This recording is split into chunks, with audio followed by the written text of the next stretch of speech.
across the India, but my focus is on Dalit in Bengal, and the particular uh, habitation through which the Dalit identity develops through the spatial and ecological interaction with the world around.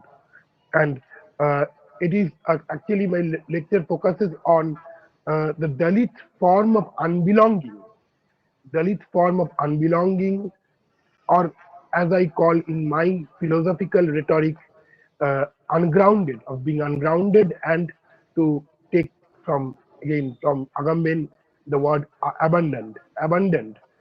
And this abandon is not only social and political, but also ecological at the same time. So I'll come to that. So I'm trying to develop the idea of, uh, what is called, it is taken from Husserl, the idea of Lebenswelt, but also connected to this very interrelated phenomenological idea. I'm drawing upon the philosophy of the phenomenological philosophy, and you know that phenomenological philosophy does not assume the being to be present before um, the knowledge, or the knowledge being present before the being, that is ontology or epistemology, but focuses on the uh, everyday entanglement of the human with his experience of the world, and try to understand and unfold the meaning of the world from the point of view of everyday experience, experience with nature, experience with objects, experience with the non-human beings and the other human beings. So this phenomenological idea of knowledge, that how can I understand the world in terms of my phenomenal connection with the other beings, other objects, other things around me, is what this particular philosophical terrain focuses on. So I'll come to that. So there are two connected ideas. One is the idea of the life world. I will come to that, and the other is the idea of the worlding, which is taken from Martin Heidegger, another German philosopher, apart from Edmund Husserl. And both of them are phenomenologists. I will come to what is world and what is art very soon. Next slide, please. Yeah. So then I talk about these four connected categories. They sound very similar to one another, but I'm trying to disentangle the meaning of these words in a philosophical manner, in a philosophical way. One is actually the word art should come before the word, because art is the place. Art is not just the place around us, but it is the place which holds us. In terms of Heidegger, in Heideggerian phenomenological philosophy, art is the place where the human beings habit, the human beings stay. It houses the human being. It is the home for the human being.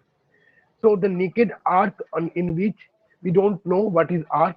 Art is something unknown, and in this unknown art, the being of the human is projected, is thrown, and we gradually convert this art into a world. We make sense of the art through our experience of the art and transform it into a world. That is the process of worlding. We'll come to that very soon. And globe, as you know, globe is basically the idea of a geopolitical unity, that how the political, the different states of the world are connected economically and politically and geographically with one another into a totality. And now we talk about globalization, where there are economical and political transactions going on between different countries. And now we have a war. Yeah, but that's something else. So that is the idea of the globe, and then the idea of the planet, uh, uh, which is the geological entity, which is a geological entity, and it is human blind. Apparently, uh, planet is an entity unlike the earth, which houses the human, or the world, which the human beings make sense of through their experience of the earth gradually. That is, they make their self and they ground their self into this earth through the process of worlding. That the earth becomes a world, a totality of experience to them. And but planet is actually not a very anthropocentric concept. It is not centered around the human anthropos, human self or the anthropos, the human species. It is not also like the globe, which talks about the geopolitical totality. It is apart something. It is a geological entity which existed as we talk about the cold planet, and it is something, it is a term which is very much connected with Anthropocene studies. You know that Anthropocene is a new geological geological epoch caused by the human activities on Earth. I would not say damage. I am consciously avoiding the word damage, because what is damage is actually controversial and relative. Something which is damaging for the human beings may not be so for the nature. Something which is beneficial for the human beings apparently on the surface may be damaging for the other beings. So the planet existed, and there is nothing called planet damage for the planet. It can be damaging for the Earth, but it may not be damaging for the planet, because the planet will exist even if there is no life, like the other planets exist. So planet is a geological entity. Next slide. So here we get a difference of the concept of the Earth and the world. As I said, I'm just reading the slide, not explaining it to you. I'll come later. We call this ground the Earth. What this word says is not to be associated with the idea of a mass of matter deposited somewhere, or with the nearly astronomical idea of a planet. So you know that the idea of the Earth is different from the idea of a planet. Earth is that whence the arising beings back and shelters everything that arises as such. In the things that arise, Earth occurs essentially as the sheltering agent. Note the word sheltering agent. So Earth is a sheltering agent. It shelters the beings and things which are meaningful, particularly to human life. We'll come to that. So though Earth exists before the human, it houses the human. And then you have the idea of the world. Upon the earth and in it, historical man grounds his dwelling in the world. And note the word, this word grounds. This word ground is a key word to my today's lecture. The idea of the ground. Heidegger also has talked about the principle of ground in an essay of the same name, the principle of ground.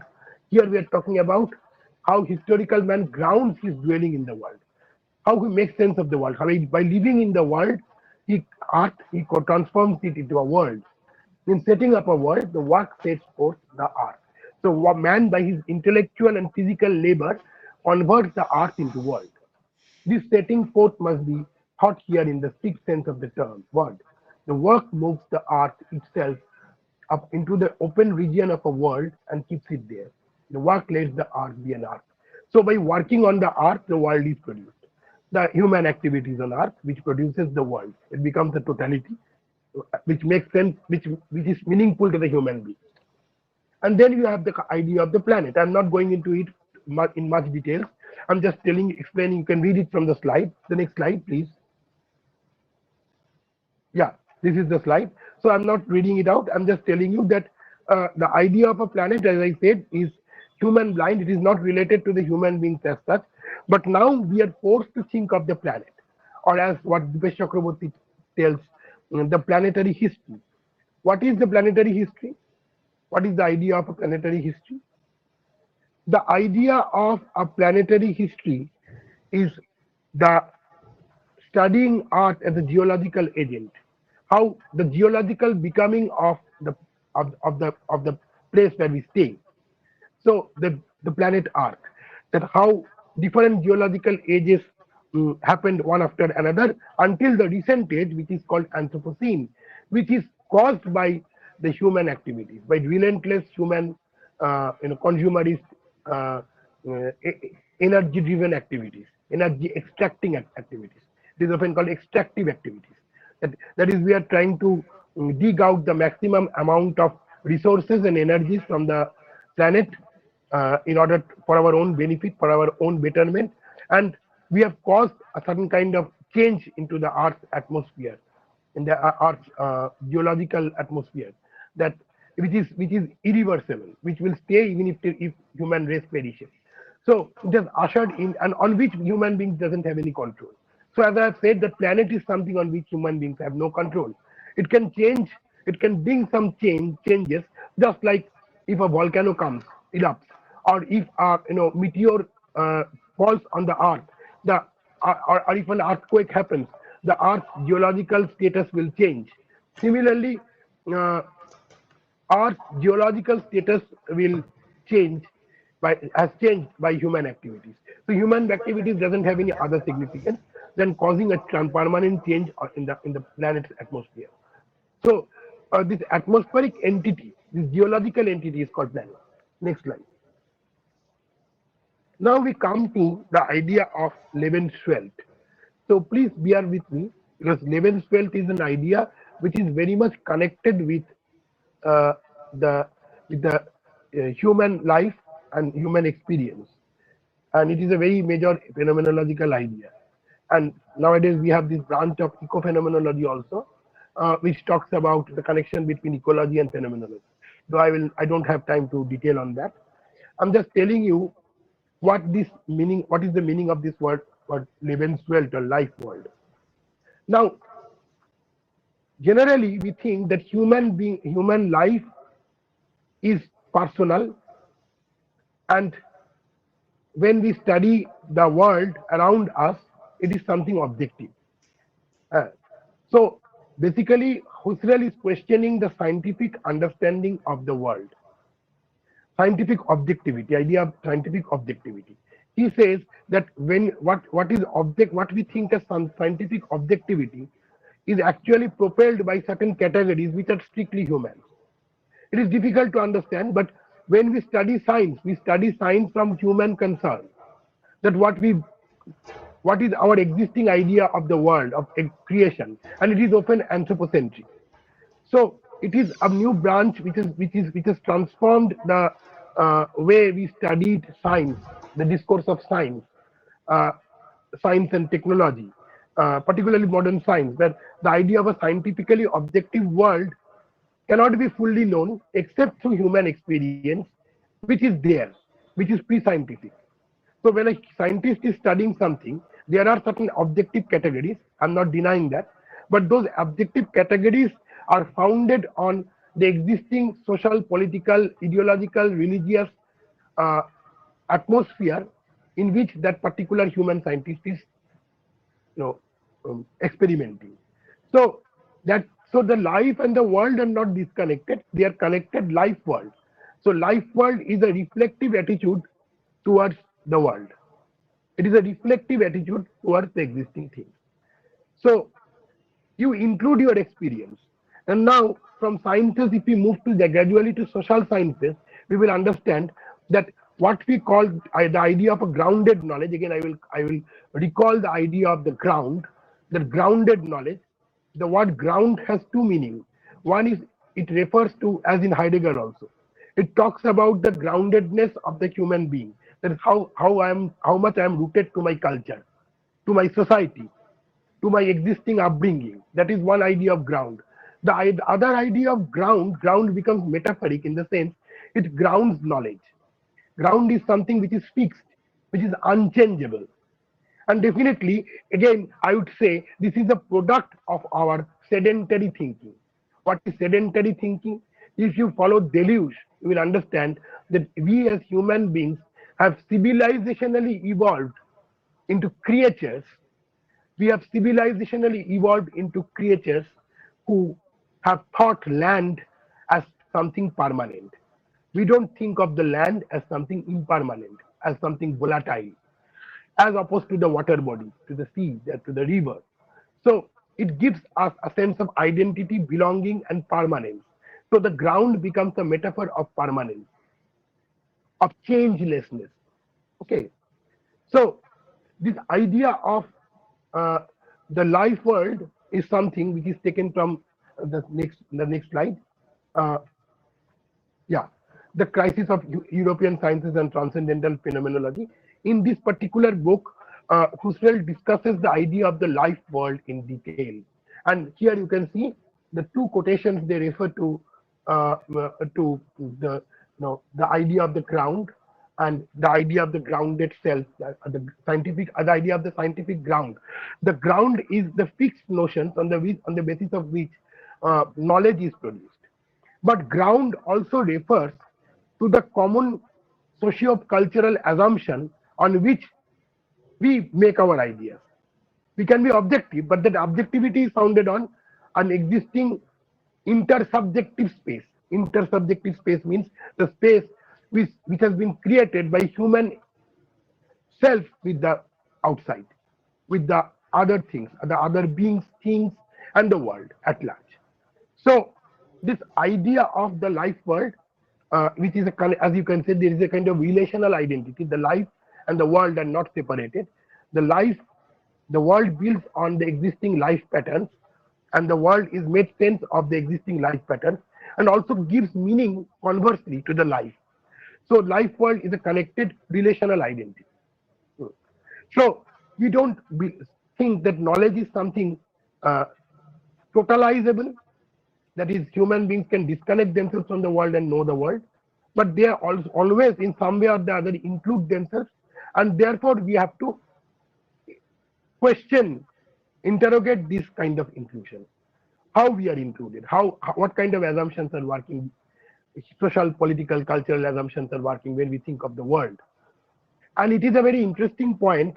Particularly, I would like to respond to Dipesh Chakraborty when he talks about the idea of the planetary history, whether at all we can think from the phenomenological standpoint, whether we can at all think of an objective planetary history. Because we already know, and I will come very soon to that, and I will expose the Dalit, identity with respect to that. Uh, so Dipesh Chakraborty's apparent questioning of this separation and this avoidance of the planetary history as opposed to the social political history could be questioned by saying that what we understand as planetary history is always and already been understood in terms of the social, political, religious uh, assumptions. Because now what we used to understand as ecology, because for a long period of time, as students of literature, many of us are students of literature, or we have studied literature. Uh, in literature, the environment always appeared as a background. But now, because of the ever-growing ecological crisis, we cannot think of uh, the ecological crisis as a kind of, you know, background anymore. So our thinking changes because of our phenomenological encounter with the world, because of global warming, because of the rising water levels, because of the melting glaciers. We cannot think of the planet anymore the way you used to before. So the planetary history is also entangled with socio-cultural political history. And therefore, we can look for the alternative imaginaries. That is the objective of my today's lecture, that we can think of the alternative imaginaries of the world. Uh, how we can imagine the planet, we can imagine the earth, the world, all these entities, all life as such with respect to the ecological background, uh, not only by our existing social, cultural, political assumptions, but from other cultural backgrounds, particularly from the standpoint of the people who are marginalized. And here we invoke the question of the Dalit subject. Next slide, please. So this is a quotation from, it's painful to refer to as a kind of quotation, but it is because it's a part of a suicide note by Rohit Vemula, and the book on which I'm going to proceed with my discussion is dedicated to Rohit Vemula, also a Bengali book. I'll come to that. This is the book. I have it with me. It's a Bengali, the collection of Bengali Dalit studies on which I'm working, because this book is getting translated into English and is getting published from Routledge with around 5-6 essays, and I'm one of the contributors. So this book is dedicated to Rohit Vemula, and Rohit Vemula's suicide note, he resists himself to be socio-politically entangled as a kind of number, and the last word was as a glory. He wants to be a glorious thing made up of stardust in every field, in studies, in streets, in politics, and in dying and living. So he wants to become stardust, so a part of the death, organic, inorganic material. He wants to invoke, he wanted to die, he killed himself. He wanted to be at one with the planetary object. Because, so it propels us to think, and the next slide. So here Dipesh Chakraborty talks about the stigma of the untouchable body, and its connection with the universe. And he says that Vemula leaves us with two ways of transcending the untouchable, stigmatized Dalit body.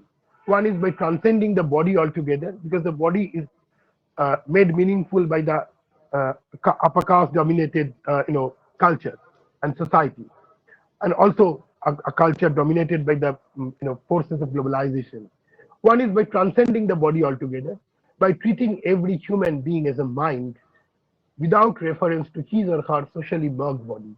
The other by taking away the individual body of the person and connecting it to the material that makes up our universe. Ancient atomic and subatomic particles, cumulus stardust, that circulate through our and other bodies in the cosmos all the time. So it connects Vemula's body in this apparent mode of disconnection from the world, the worlding of the world, of the upper caste worlding. The Vemula's self has been, his body, his self, his mind has been disconnected, has been converted into a number, into a kind of technological form of globalized identity. He has become a number and unit, maybe a scheduled caste, as we call it in terms of governmental identity. But he wanted to be one with the stardust, because stardust, or after death, the inorganic being, the death which we forget and the death which we think belongs to the other. Our sphere of abandonment is created in terms of the death of the other, the suffering of the other, the ailing body of the other. So that the Dalit body is the ailing body. The racially marginalized body is the ailing body, failing body. The body of the disabled is the failing body, ailing body. The body of the trans person is the failing body, ailing body, as opposed to the ableist, stable, heteronormative, upper caste, racially privileged identity. So we have created the world in a particular way which alienates and abandons certain people, and also alienates and abandons the nature. So nature and man comes into a kind of exchangeable relationship. So Vemula wants to be that stardust. Now the next slide. With this note, I will go back to some of quick theoretical propositions of how we think of, because a phenomenological study often engages with the things. It talks about the return to the thing themselves, as Husserl would call it. Thing themselves, the thing themselves. Because we have thought that the things are objects of study which doesn't affect us. But now we know that the things around us and the world made of things affects us continuously, affects and affects us continuously. So these are some of the basic tenets of thinking, approaches to things or objects. One is, and some of them are from Heidegger, one is the ready to use or usable objects, something which we can use. Then present at hand, something which we are not using, but which we can categorize. We can categorize the world into different meaningful objects, which could be accessible to the human. We change the meaning of we reduce the meaning of each and everything in terms of the human use and human concept. So, and within this present at hand and conceptualizable objects, there can be two kinds of study. One is, again, metaphoric representation, that an object is a metaphor of the human being. A flower is a metaphor for a maybe good-looking person, or it can be techno-scientific. That is how the objects came into being. You make sense of the objects according to your anthropocentric vision. That how the history of the objects, what the objects are made of, etc. Then we have the paternalistic attitude to objects. What is the paternalistic attitude to objects? The techno-scientific idea of subject or objects. And here we think that we can save the earth, we can save the world. We assume some kind of anthropocentric mastery. And then the last idea, which is important to us, is where we fail to know the thing in itself, or nominal objects. If you think of Kant's paradigm, Kant talked about the two aspects of a thing: the phenomenon, that is the way we are connected with the thing, and the noumenon. Noumenon is the thing in itself, what the thing actually is, which we cannot know, which is outside the schema of knowledge. And in order to understand this, some of the philosophers have approached this through the idea of relational epistemology, that we cannot know them, but we can know how they are related to us. That is not our relationship to them, but the relationship of the objects to us. That is how the objects are affecting and affecting us. And then we have the idea of the hyper objects, as in Timothy Morton, uh, where we talk about bigger objects like an asteroid or a volcano or a glacier, or in the under Anthropocene, the climate. These are the bigger objects which affect us, but not being affected by us directly. We cannot change them. That is, we cannot consciously change them. And or the object-oriented ontology, to think of ourselves in terms of objects. That is, we think ourselves as objects like the other objects and do a comparative study, object-oriented ontology. We don't give mastery or subjectivity to us and to objects, and think of the co-belonging, co-happening of the objects and the self. So I'll not go into much detail because it will take up some time. The last point which I'm trying to mention, and then there is the archaeological approach to objects, that is how we can understand our relationship with the objects by digging out the objects of the past and establishing our unknown relationship to the objects. There is the forensic turn or the archaeological approach, on which Joa Damanska, the Polish philosopher, has worked in detail. I'll come to her. And the idea of the last idea which I'm trying to propose, a kind of garbo-relationality. What is the meaning of the word garbo-relationality? Garbo-relationality is a kind of relationship which we develop with the objects, with the non-human objects. So particularly the idea of a kind of connected relationship between the vested beings, vested selves, and the vested objects. Just like Vemula's relationship with the stardust. The stardust, which are vested stars, the stars which have died and have been scattered across the universe, and the vested lives, like the lives of the Vemula, where we think of the relationship not in positive terms, not in terms of doing, becoming, living, but it resists the biopolitics of the state and the governance and the multinationals, who always assures you good life. But actually, on the contrary, they deny that good life to a good number of people. So it's a kind of story of abandonment which we are trying to question by establishing a relationship with the garbage, thinking ourselves as eternal ecological garbage in the schema of the universe. We are all ailing bodies, failing bodies, dying bodies, decaying bodies. We are all going to become, inorganic materials. So with this, the next slide, yeah. So again, drawing the schema, what kind of relationship we can establish with the non-human world? It can be a relationship of metaphor or metonymy.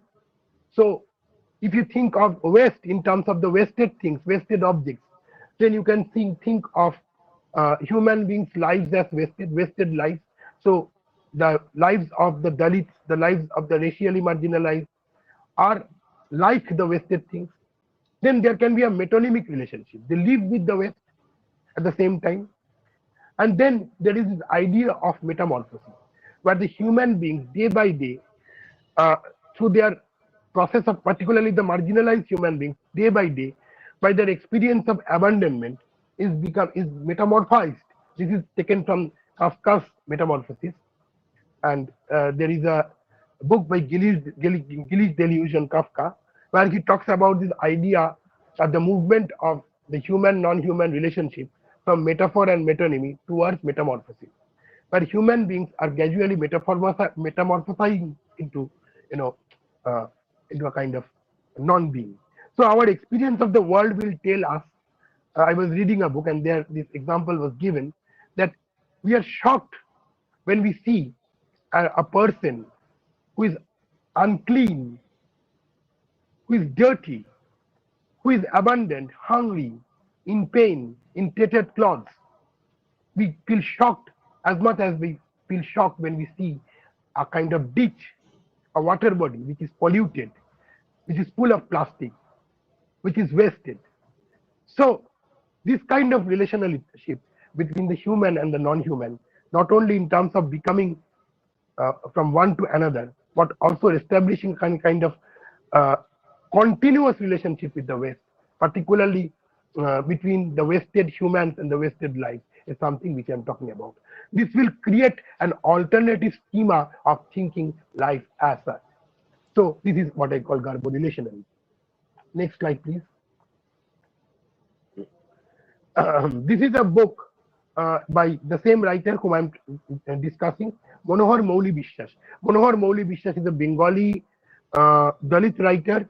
He belongs to the caste called Namoshudro caste, and Namoshudro Namo means someone who is revered, who is worshipped, and Shudra. So Namoshudra is a kind of reclaimed identity, where some of the Shudras or Oti Shudras, the Dalits, claim that originally they were from good, from clean caste. Later on, they were abandoned historically. So they were reclaiming. So Manohar Mouli Bishwas belongs to this Namoshudra caste, and he talks about his childhood, uh, and he describes his childhood as the way it is described here. There is no exaggeration or self-aggrandizement in it. It describes rather a strange life and its diverse experience of growing up amidst mud and rainwater. So, growing up with the West. When I was studying, doing this kind of garbage studies, waste studies, or trash studies, which has become very popular in the Western humanities discipline,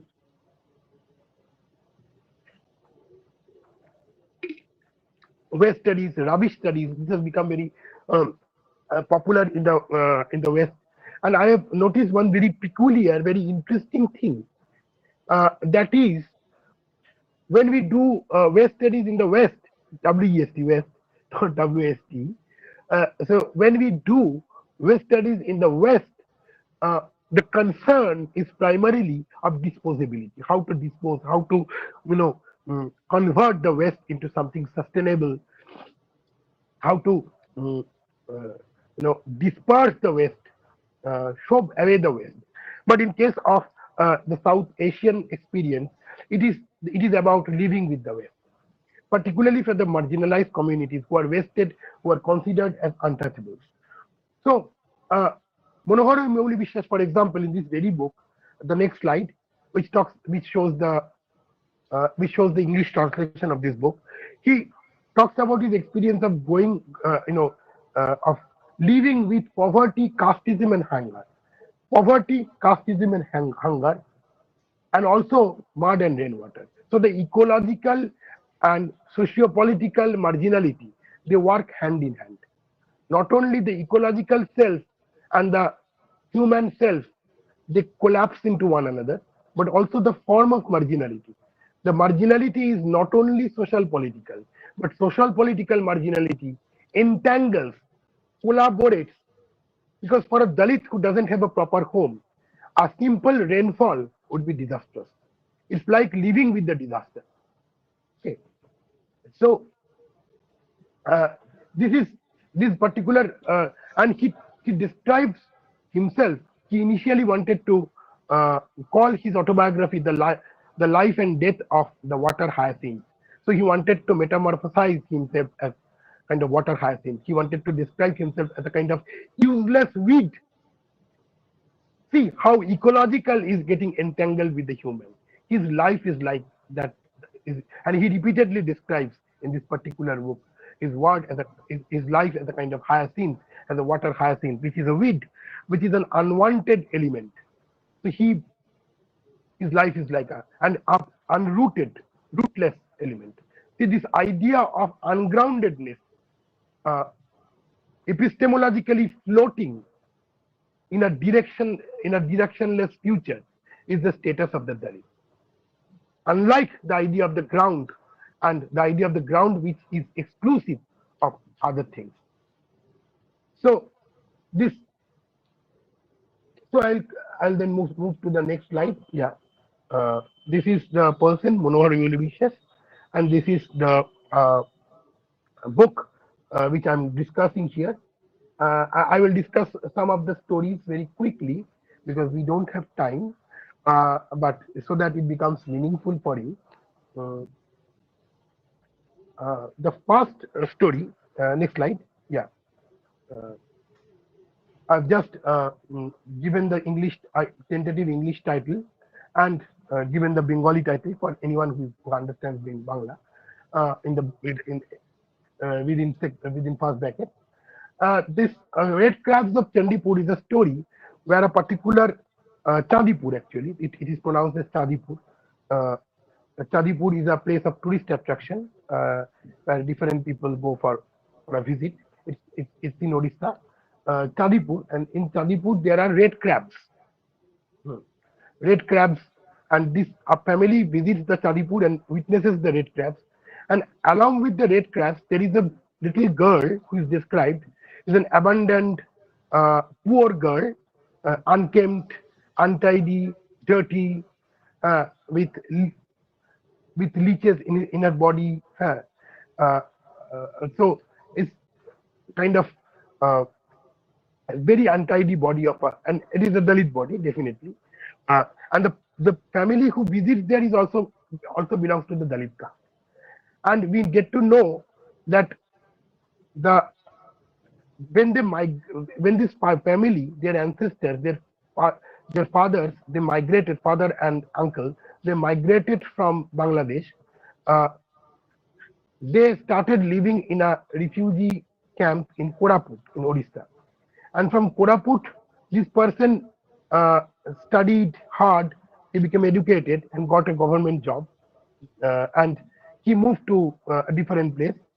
Uh, and long after, he couldn't find his family anymore. And the girl is actually uh, his niece. The girl whom he describes there is his niece. And here we see uh, how the girl is repeatedly compared with the red crab. She is like the red crab. The red crab, which this family goes to witness, feels pity about, kind of pitiful attitude. So this is the anthropocentric attitude towards nature and also towards the abandoned people. Then they should be pitied. They should be given some kind of alms, some kind of help. But we will not take responsibility. And her body and herself becomes akin to waste. There is thick description of the wasted nature and the body of the girl seemingly as waste.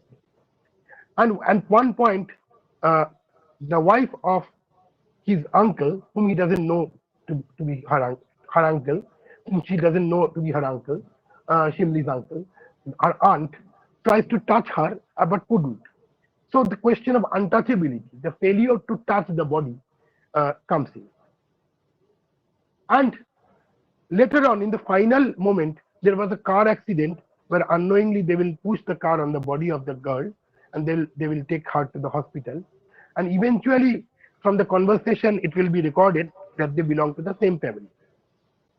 So this shows how the forces of globalization education, instead of binding the Dalits together, have actually alienated them. So the forces of globalization have distorted our originary connection with nature, of which we are a part. So these two things are coming together in this particular story. Very interesting story. I'm sure it will get published in the next few months. So in English, uh, so she becomes a signifier of alienation and abandonment of both nature and wasted human lives. Then the next slide. Yeah. Uh, this is a story called the Sholar Vyapari. Shola is a particular kind of, I don't know what it is called. I didn't want to use any English term, but the Bengali term, it's a plant which is collected from the rivers, and from it different ornamenting products are created, the Shola objects. So and the people who deal with Shola are very close to the water. So there is a caste association. And again, this story talks about a big family which got fragmented into two. One of the sons of the family, they got educated and got a kind of government job and has been alienated from the rest of the family, though they had some kind of temporary connection. And the other brother, one of his sons dies, the other son Vinay becomes a solar trader. So Onunay, the word Onunay actually in Bangla also means request, and Vinay means a kind of docile person. Uh, so this Onunay raises in life, whereas the son of the other father, one of his son dies, the other son Vinay becomes a Shola trader.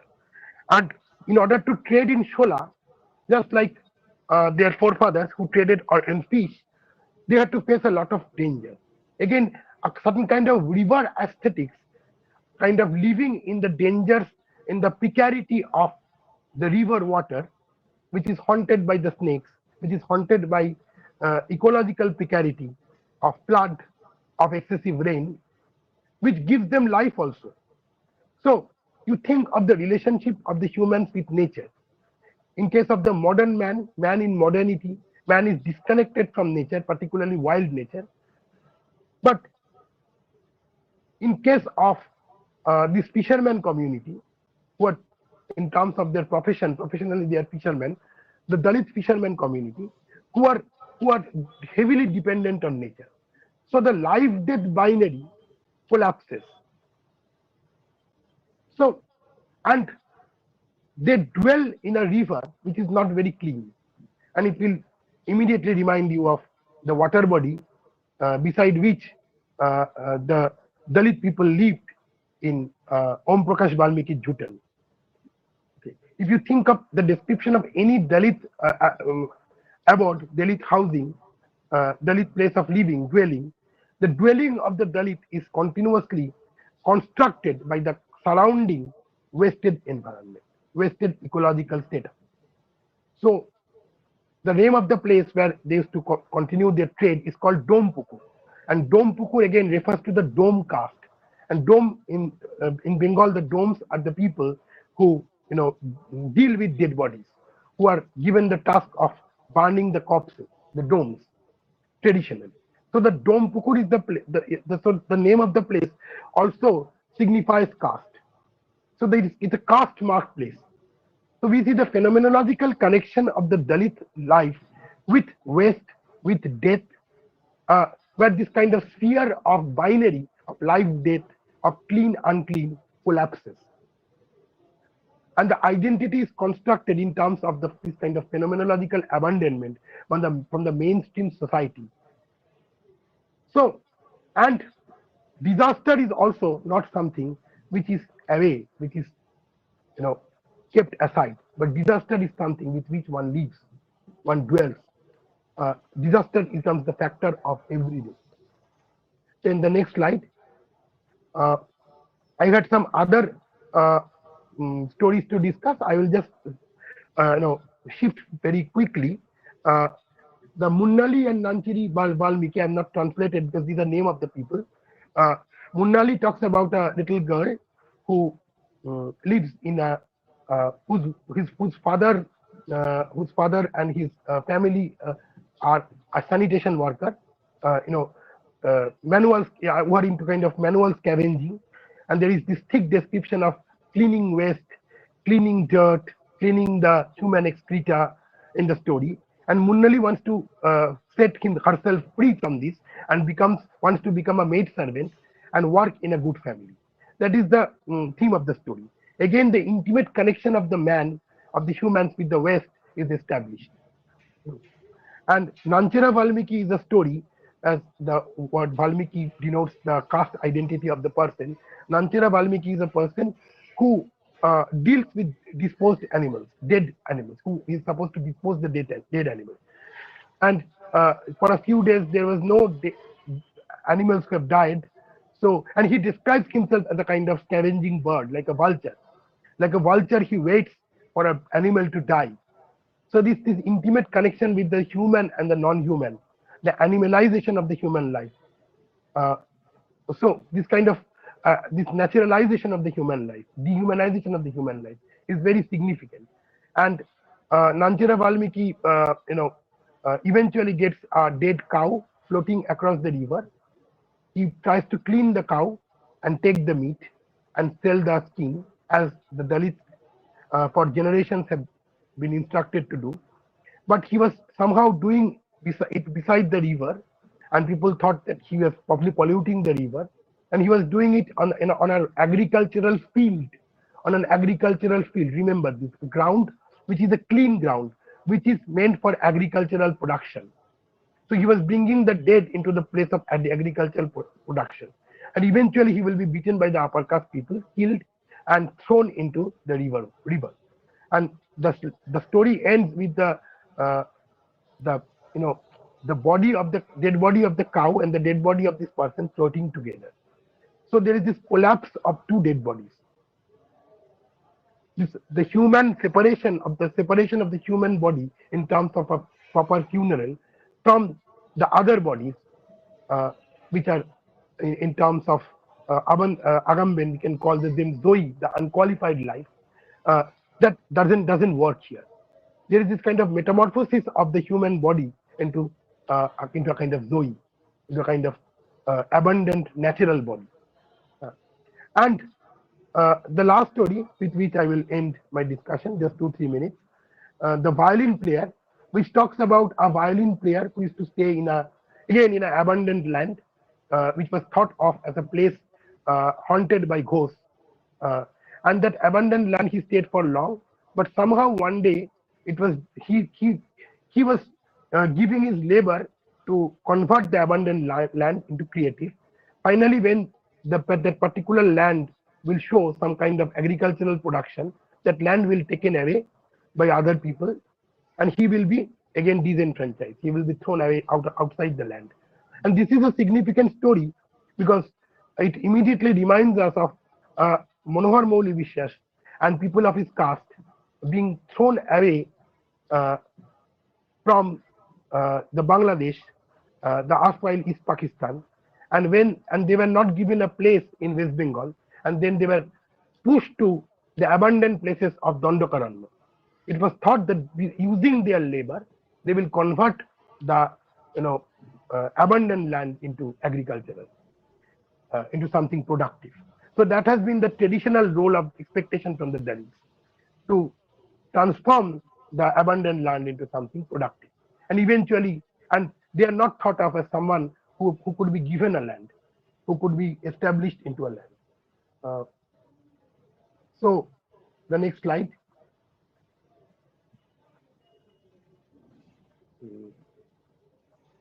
Yeah, the next slide. So when we think about the land, we think about the land traditionally, like if we think about the connection between culture and cultivation, the etymological connection between the two words, we think the land in terms of creativity.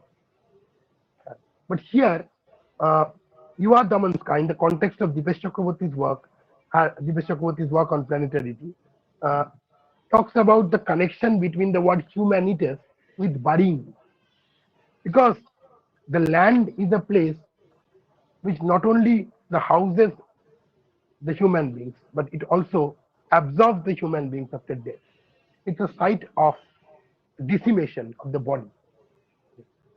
So the human beings have strategized not to think their bodies in terms of decimating bodies, ailing bodies, failing bodies.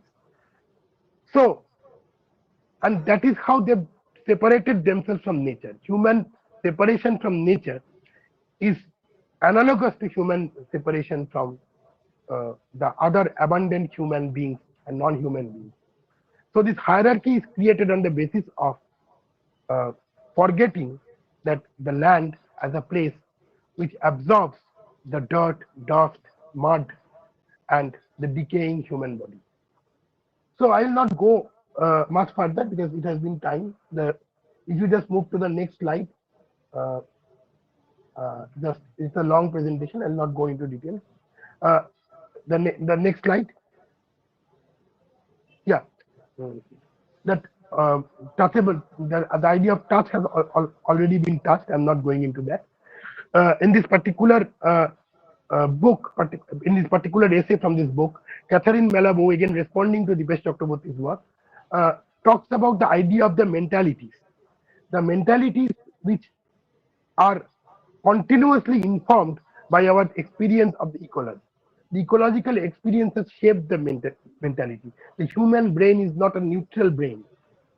It has the human brain, human cognitive apparatus is a product of the phenomenological encounter with the environment, and that is what Malabou calls mentality. This word.